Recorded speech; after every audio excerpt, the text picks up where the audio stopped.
ओम शांति। आज 17/12/2024 प्यारे बाबा के मधुर महावाक्य हैं। मीठे बच्चे, तुम बाप के पास आए हो अपना सौभाग्य बनाने। परम सौभाग्य उन बच्चों का है जिनका ईश्वर सब कुछ स्वीकार करता है। आज का प्रश्न है, बच्चों की किस एक भूल से माया बहुत बलवान बन जाती है? उत्तर है, बच्चे भोजन के समय बाप को भूल जाते हैं। बाप को न खिलाने से माया भोजन खा जाती है, जिससे वह बलवान बन जाती है, फिर बच्चों को हैरान करती है। ये छोटी सी भूल माया से हार खिला देती है। इसलिए बाप की आज्ञा है, बच्चे याद में खाओ। पक्का प्रण करो तुम्ही से खाऊं। जब याद करेंगे तब वह राजी होगा। आज का गीत है, आज नहीं तो कल बिखरेंगे ये बादल। ओम शांति। बच्चे समझते हैं कि हमारे दुर्भाग्य के दिन बदल अब सौभाग्य के दिन आ रहे हैं। नंबरवार पुरुषार्थ अनुसार भाग्य बदलता ही रहता है। स्कूल में भी भाग्य बदलता रहता है ना, अर्थात ऊंच होते जाते हैं। तुम अच्छी रीति जानते हो, अब ये रात खत्म होने वाली है। अब भाग्य बदल रहा है। ज्ञान की वर्षा होती रहती है। सेंसिबल बच्चे समझते हैं, प्रोपर दुर्भाग्य से हम सौभाग्यशाली बन रहे हैं, अर्थात स्वर्ग के मालिक बन रहे हैं। नंबरवार पुरुषार्थ अनुसार हम अपना दुर्भाग्य से सौभाग्य बना रहे हैं। अब रात से दिन हो रहा है। ये तुम बच्चों बिगर कोई को पता ही नहीं है। बाबा गुप्त है तो उनकी बातें भी गुप्त हैं। भल मनुष्य ने बैठकर सहज राजयोग और सहज ज्ञान की बातें शास्त्रों में लिखी हैं, परंतु जिन्होंने लिखा वह तो मर गए। बाकी जो पढ़ते हैं वह कुछ भी समझते नहीं, क्योंकि बेसमझ हैं। कितना फर्क है। तुम भी नंबरवार पुरुषार्थ अनुसार समझते हो। सभी एक रस पुरुषार्थ नहीं करते हैं। दुर्भाग्य को सौभाग्य, दुर्भाग्य किसको सौभाग्य किसको कहा जाता है, ये भी सिर्फ तुम ब्राह्मण बच्चे ही जानते हो। और तो सभी घोर अंधियारे में हैं। उनको जगाना है समझाकर। सौभाग्यशाली कहा जाता है सूर्यवंशियों को। 16 कला संपूर्ण वही है। हम बाप से स्वर्ग के लिए सौभाग्य बना रहे हैं। जो बाप स्वर्ग रचने वाला है, अंग्रेजी जानने वालों को भी तुम समझा सकते हो। हम हेवनली गॉडफादर द्वारा हेवन स्थापन कर रहे हैं। हेवन में है सुख और हेल में है दुख। हम अभी पुरुषार्थ कर रहे हैं। अंग्रेज क्रिश्चियन आदि बहुत आएंगे। बोलो, हम अब सिर्फ एक ही हेवनली गॉडफादर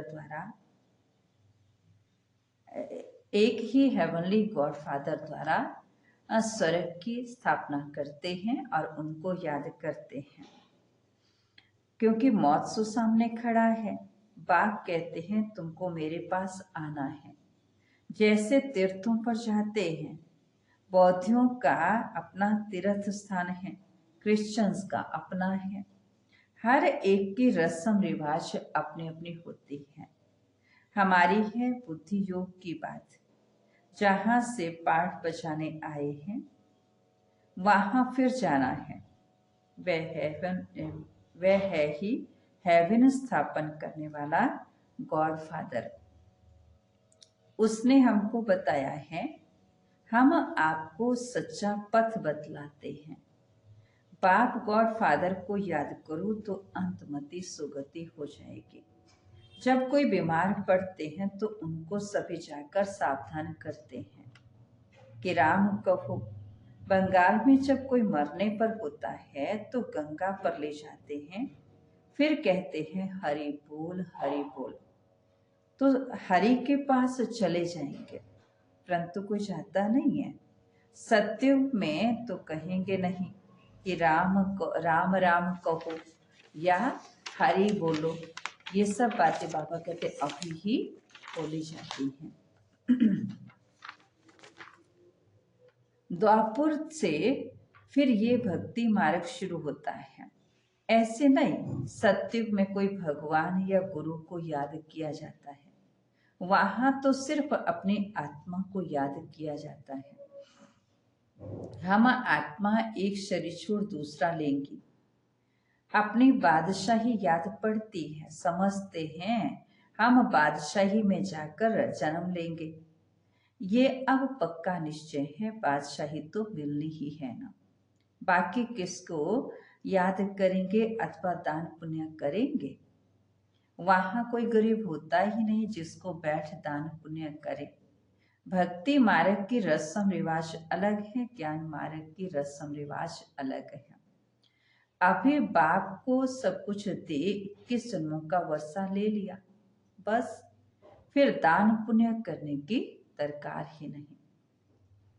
ईश्वर बाप को हम सब कुछ दे देते हैं, ईश्वर ही स्वीकार करते हैं। ईश्वर स्वीकार न करे तो फिर देवें कैसे? न स्वीकार करें तो वह भी दुर्भाग्य। स्वीकार करना पड़ता है ताकि उनका ममत्व मिटे। ये भी राज तुम बच्चे जानते हो, जब जरूरत नहीं होगी तो स्वीकार क्या करेंगे? यहाँ तो कुछ इकट्ठा नहीं करना है, यहाँ से तो ममत्व मिटा देना पड़ता है। बाबा ने समझाया है, बाहर कहाँ भी जाते हो तो अपने को बहुत हल्का समझो। हम बाबा के बच्चे हैं, हम आत्मा रॉकेट से भी तीखी है। ऐसे देही अभिमानी हो, पैदल करेंगे तो कभी भी थकेंगे नहीं, देह का भान ही नहीं आएगा। जैसे कि ये टांग चलती नहीं, जो देह अभिमान में होंगे उनको ऐसे लगेगा जैसे टांग चलती ही नहीं है, और देही अभिमानी होंगे तो उनको कभी भी थकावट नहीं होगी। देही अभिमानी समझेंगे हम उड़ते जा रहे हैं। देही अभिमानी हो तुम कहाँ भी जाओ, आगे तो मनुष्य तीर्थों पर पैदल जाते थे। उस समय मनुष्यों की बुद्धि तमो प्रधान नहीं थी, बहुत श्रद्धा से जाते थे, थकते नहीं थे। बाबा को याद करने से मदद तो मिलेगी ना। भल वह पत्थर की मूर्ति है, परंतु बाबा उस समय अलग काल के लिए मनोकामना पूर्ण कर देते हैं। उस समय रजो प्रधान याद थी तो उससे भी बल मिलता था, थकावट नहीं होती थी। अभी तो बड़े आदमी झट थक जाते हैं, गरीब लोग बहुत तीर्थों पर जाते हैं, थकावट नहीं होती है। अभी तो बड़े आदमी थकावट फील करते हैं, गरीब लोग बहुत तीर्थों पर जाते हैं। साहूकार लोग बड़े भवके से घोड़े आदि पर जाएंगे, वह गरीब तो पैदल चले जाएंगे। भावना का भाड़ा जितना गरीबों को मिलता है उतना साहूकारों को नहीं मिलता। इसमें भी तुम जानते बाबा गरीब निवाज है, फिर मुझते क्यों हो, भूल क्यों जाते हो? बाबा कहते हैं तुमको कोई तकलीफ नहीं करनी है, सिर्फ एक साजन को याद करना है। तुम सभी सजनियां हो, एक साजन को याद करना पड़े। कहते भी हैं मुझे याद नहीं, कहते हैं मुझे तुम याद नहीं, याद मुझे नहीं खिलाएंगे, तुमको तो हमें खिलाना चाहिए ना। देखो बाबा युक्तियां बतलाते हैं, तुम बाप अथवा साजन को मानते हो ना, जो खिलाता है पहले तो उनको खिलाना चाहिए। बाबा कहते हमको भोग लगाकर हमारी याद में खाओ। इसमें बड़ी मेहनत है। बाबा बार बार समझाते हैं, बाप को याद जरूर करना है। बाबा खुद भी बार बार पुरुषार्थ करते हैं। तुम कुमारियों के लिए तो बहुत सहज है, तुम सीढ़ी चढ़ी ही नहीं है। कन्या की तो साजन के साथ सगाई होती है, तो ऐसे साजन को याद कर भोजन खाना चाहिए। उनको हम याद करते हैं, वह हमारे पास आ जाते हैं। याद करेंगे तो भासना लेंगे, तो ऐसी ऐसी बातें करनी चाहिए बाबा के पास, बाबा के साथ। तुम्हारी ये प्रैक्टिस होगी रात को जागने से, अभ्यास पड़ जाएगा तो फिर दिन में भी याद करते रहेंगे। भोजन भी याद करना चाहिए। साजन के साथ तुम्हारी सगाई हुई है ना, तुम्ही से खाऊं, तुम्ही से बैठूं, तुम्ही से रूप को रिझाऊं। तो बाबा कहते हैं ये हमें पक्का करना है। भोजन पर भी याद करना है। जब याद करेंगे तभी तो वे खाएंगे ना। उनको भी भासना ही मिलनी है, क्योंकि उनको अपना शरीर तो है नहीं।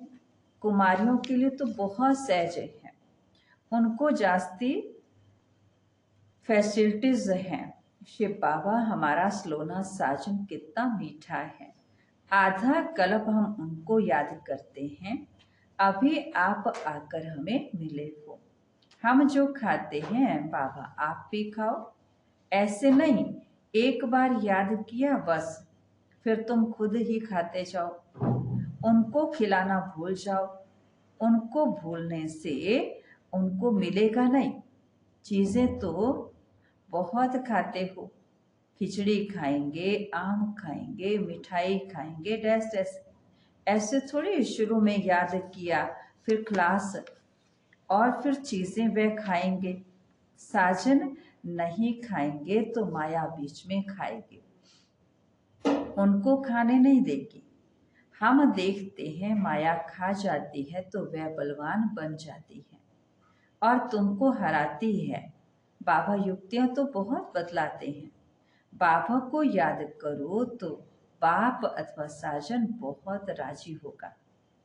कहते तो बहुत कहते हैं, बाबा तुम्ही से बैठूं, तुम्ही से खाऊं। हम आपको याद कर खाते हैं, ज्ञान से जानते हैं। आप तो भासना ही लेंगे, ये तो लोन का शरीर है। याद करने से वे आते हैं। सारा मदार तुम्हारी याद की यात्रा पर है। तुमको पुरुषार्थ करना है तो बाबा की श्रीमत तो नोट करो, पूरा पुरुषार्थ करो। बाबा अपना अनुभव भी बतलाते हैं, कहते हैं जैसे कर्म मैं करूँगा तुम भी करो, वही कर्म मैं तुमको सिखलाता हूँ। बाबा को तो नहीं करना है। सत्य में कर्म कूटते नहीं है। बाबा बहुत सहज बातें बताते हैं। तुम्हें इससे बैठो, तुम्हें इससे सुनो, तुम्हें इससे खाओ। ये तुम्हारा ही गायन है। साजन के रूप में व बाप के रूप में याद करो। गाया हुआ है ना, विचार सागर मंथन कर ज्ञान के पॉइंट निकालते हैं। इस प्रैक्टिस से विक्रम भी विनाश होंगे, तंदुरुस्त भी बनेंगे। जो पुरुषार्थ करेंगे उनको फायदा होगा, जो नहीं करेंगे उनको नुकसान होगा। सारी दुनिया तो स्वर्ग का मालिक नहीं बनती है, ये भी हिसाब किताब है ना। बाबा बहुत अच्छी रीति समझाते हैं। गीत तो सुना, बरोबर हम यात्रा पर चल रहे हैं। यात्रा पर भोजन आदि तो खाना ही पड़ता है। सजनी साजन के साथ, बच्चा बाप के साथ ही खाएंगे ना। यहाँ भी ऐसे है। तुम्हारी साजन के साथ जितनी लगन होगी उतना खुशी का पारा चढ़ेगा। निश्चय बुद्धि विजयंती होंगे। योग माना दौड़ी, ये बुद्धि योग की दौड़ी है। हम स्टूडेंट हैं, टीचर हमको दौड़ाना सिखलाते हैं। बाप कहते हैं ऐसे नहीं समझो कि दिन में सिर्फ कर्म ही करना है। कछुए मिसल कर्म कर फिर याद में बैठ जाओ। भ्रमरी सारा दिन भूं भूं करती है, फिर कोई उड़ जाते हैं, कोई मर जाते हैं। वह भी एक दृष्टांत है। बाबा कहते यहाँ तुम भूं भूं कर आसमान बनाते हो, उसमें कोई का तो बहुत लव रहता है, कोई तो सड़ जाते हैं, कोई अधूरे रह जाते हैं, भागंती हो जाते हैं, फिर जाकर कीड़े बन जाते हैं। ये तो भूं भूं करना बहुत सहज है, मनुष्य से देवता किए करना लागी बार। अभी हम योग लगा रहे हैं, देवता बनने का पुरुषार्थ कर रहे हैं। यही ज्ञान गीता में था। वह मनुष्य से देवता बनाकर गए थे।